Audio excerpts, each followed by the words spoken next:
Amazing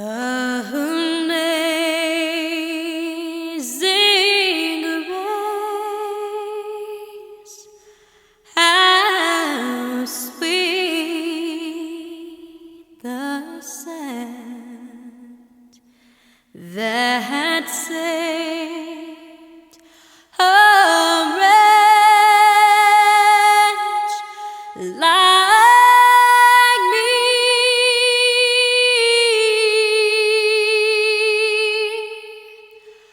I once was lost, but now I'm found. Was blind, but now I see. 'Twas grace that taught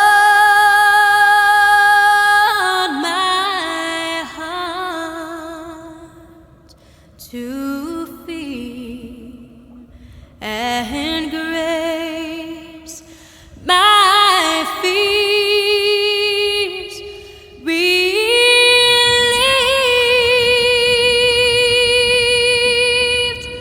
How precious did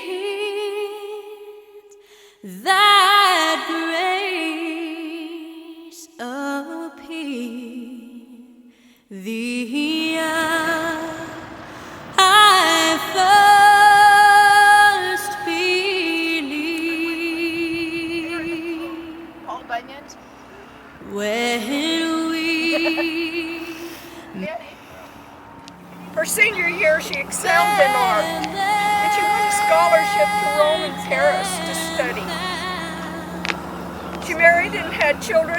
Ladies, my sister delivered this 10-pound, 4-ounce girl.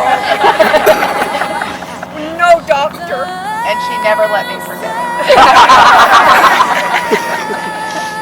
She raised her children, and when most people are settling down, retiring, or thinking about retiring, she discovered water skiing. And she never looked back. She left everything behind her. Oh, not being accepted as somebody in a wheelchair, trying to be accepted. She became somebody that was going to lead. And she found a goal in her life and a mission in her life to help every person that was afflicted with anything, blind, deaf, whatever disease, to get out of their situation, get out of that wheelchair. Quit feeling sorry for yourself and get out there and do something, because you can do something. And she figured out ways to help each and every one. You guys all helped her do that. No matter what the affliction was, she was going to get them out on this water. She tried snow skiing, but that was too much. She didn't like it. About 10 years ago, I ran into a hymn, and I saved it. This day, my mom was going to my sister. My sister showed it to me. She says, make a copy for me. One verse, I'm not going to sing because I can't sing. I saw a cripple dragging his feet, and he couldn't walk like we do down the street. And I said, my friend, I feel sorry for you. But he said, up in heaven, I'm going to walk just like you. I'll see all my friends in Hallelujah Square. What a wonderful time we'll all have up there. We'll sing and praise Jesus and His glory to share. And you'll not see one cripple in Hallelujah Square. And that is what my sis is doing now. She's walking. And she was looking forward to walking with my grandmother and our grandmother, who was up there waiting for her. So thank you from our family that loved her more than anything, to her ski team family, who took her from 37 years until she passed away on Christmas Eve. Thank you.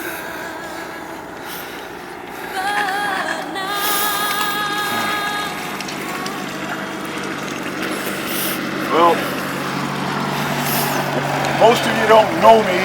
I'm her baby brother. And we'll know you now. You know, it's always been very hard for my sister Ann and I to get together, because you got two people whose heads as hard as concrete. But both Ann and Sue were my mothers more than my sisters. Mitch was my brother, Yvette my little sister. And this woman, what she meant to me was, ever since I was born, she was in a wheelchair. My father made her first hand controls for the car that she drove. Boy. And something else you all don't know is that she got more speeding tickets than all of us combined. She'd either wreck the car, or my dad would put it back together, or Mom would buy another one for her. My mother bought a Corvette that stayed in my father's garage, and I thought that was my Corvette. Until Ann crashed her Monte Carlo, and there went the Corvette. You know? But what she really inspired me with was, I'm an inventor, and there's nothing that I can't build if I put my mind to it. I always thought, like Sue, that one day my sister would walk. I always thought that I was going to be the one making mechanical legs for her to walk. She inspired me so much, and she was so strong that the inspiration never stopped. She'd always call me her baby brother, and she was like, if you knew what went through my mind because of this woman. And yeah, Sue is right, she's walking. Yeah, finally. Okay, that's it. Anybody else? Last chance. We gotta celebrate. Come on. Excuse me. There we go. Hi. David Wassel from Saskatoon, Saskatchewan, Canada. I'm here representing, obviously, myself, but I'm representing Sport Canada, Water Ski Wakeboard Canada, Water Ski Wakeboard Saskatchewan, Water Ski Wakeboard British Columbia, etc., etc., etc. But I want to talk about a small segment of my observation of my friend. I would bring athletes of all disabilities, all different temperaments, all different personalities. And now Ann would ask me, okay, what are you bringing? Okay, tell me about him. When we get here, Ann was totally in charge of everything, their ski ability, their personality. She totally had them figured out. And she worked that. The very strong-willed, the very strong physically, the very good skiers, she challenged them. The people who were very disabled and water skiing was maybe not going to happen. That it might only be just a visual experience and people trying to get them skiing. She explained, she had them totally having an experience before we even tried. She would have this chat with them.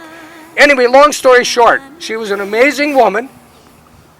Our country, our skiers, will dearly miss her. Thank you. I have a story for you that I thought you all would enjoy. On Christmas Eve this year, we were on Lake Daisy, and we're from Canada, and one of our friends from Canada came and got up for the first time on Christmas Eve on a water ski on an Ann ski, signed by Ann. So within the hour of Ann's passing, we had a new skier get up on her ski. So that's kind of a cool way to have a new skier. Thank you, Ann. I appreciate you. I love you. Everybody's got a story. It ain't gonna end here. Come on, anybody? It's gonna be hard. It's gonna be difficult to continue this. We've taught many teams how to do this, but I don't know about you folks, but I relied on Ann to steer us in the right direction, especially for those certain participants. We're gonna have to really pull together and help each other out to continue that success. And I'm game, and I know we've got the talent here in Florida. We've got On the Edge Children's Foundation with Bob Casper and Diane Casper. Fluid Aqua Sports with Jeremy Armstrong and Shauna. We've got the capability to continue. Like Danny said, it might be in a different shirt, it might be in a different location of the team. Cypress Gardens water ski team. We can do this, but we gotta help each other, and wherever you do, let's do it successfully, and as Ann always said, at the end of every clinic, we had a safe clinic. You gotta make it safe. That was one thing that I always prided working with Ann, because I knew that she was gonna make sure that we were safe. And as a team, that's what we did. Do it the Ann's way. Don't do it without riggers. She'll be cursing you. Watch the lightning bolts. You watch out for the lightning bolts. And cussed? Only once. No, honestly, she never cussed. She really instilled in me possibilities. There's no way that no one's going to leave this clinic without learning how to ski. If they don't have arms and legs, that's okay. There's going to be a way. Give them that freedom. And that's what I strive for every clinic, is to give that person that freedom. How sweet the sound.